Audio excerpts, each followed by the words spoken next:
அனைவருக்கும் வணக்கம். சமீப காலங்களிலே நடைபெற்று வருகிற திமுகவினுடைய மாநாடு தமிழ்நாட்டு மக்களுக்கு என்ன செய்தியை சொல்லுகிறது?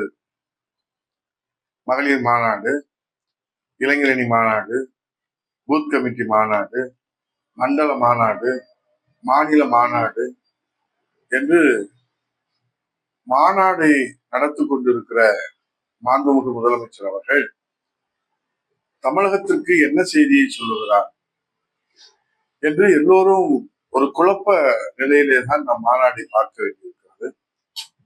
இன்றைக்கு கூட திருச்சியில,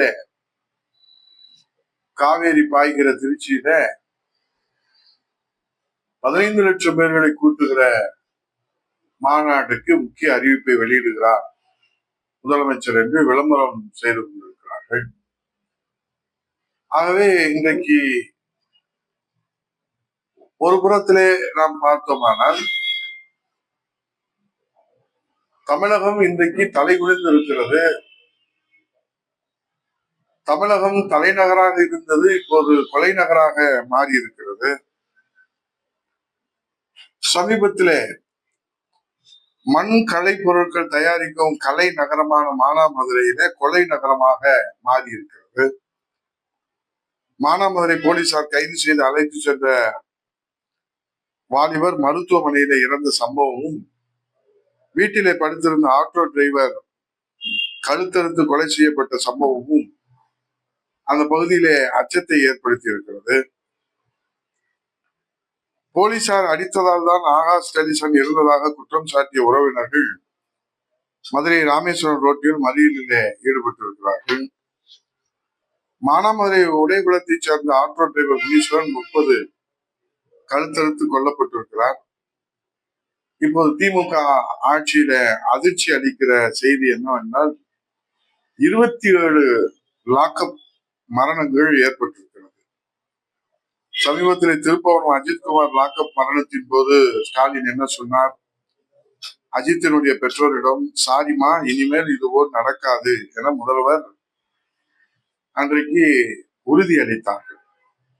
ஆனால் இப்போது அவருடைய உறுதி என்ன ஆயிற்று? அதே சிவகங்கையிலே மற்றொரு உயிர் பறிக்கப்பட்டிருக்கிறது, லாக்அப் டெத் மரணமாக. காவல்துறை தன் வசம் வைத்துள்ள முதல்வர் குற்றச் செயல்களை கட்டுப்படுத்த முடியாமல் வேடிக்கை பார்ப்பது தமிழகத்திற்கு ஏற்பட்டிருக்கிற சாபக்கேடு. பாலியல் வன்கொடுமைகள் கட்டுப்படுத்த முடியாது.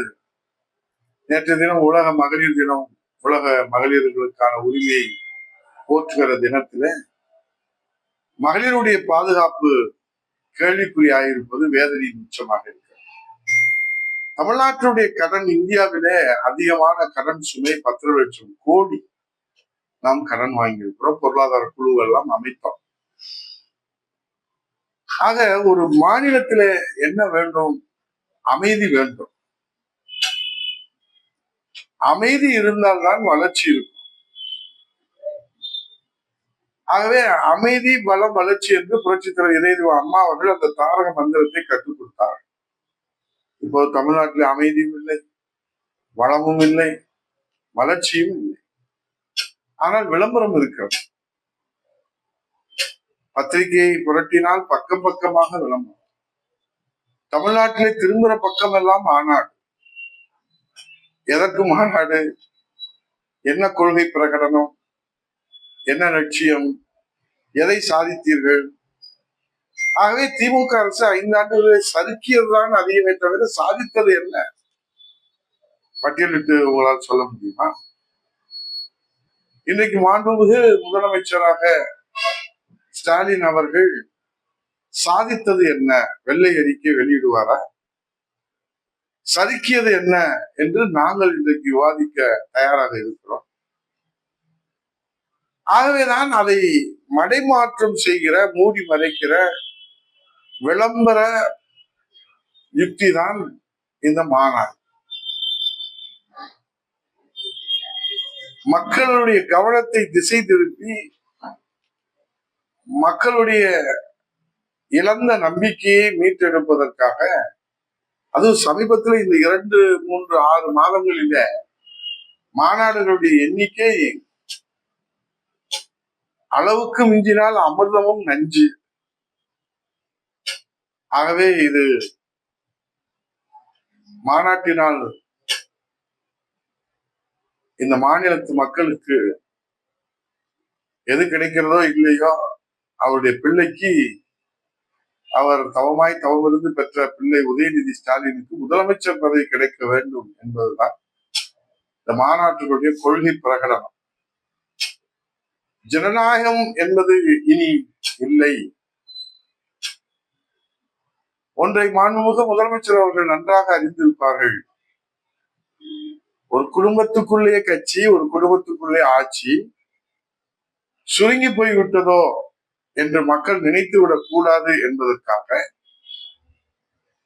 கட்சியின் ஆட்சியின் எல்லை விரிவடைந்து இருக்கிறது என்பதை ஒரு மாய தோற்றத்தை ஏற்படுத்துவதற்காக மாநாடு நடத்துகிறார் மாண்புமிகு முதலமைச்சர்.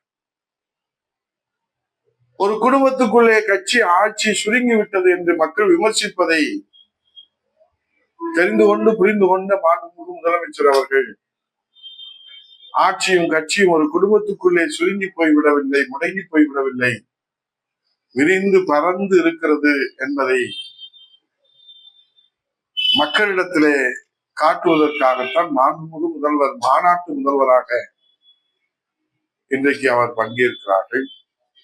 குற்றத்தை தடுப்பதற்கோ வளர்ச்சியை நோக்கி தமிழகத்தை அழைத்து செல்வதற்கோ கேட்டால் இரட்டை இலக்க வளர்ச்சி என்று சொல்வார்கள்.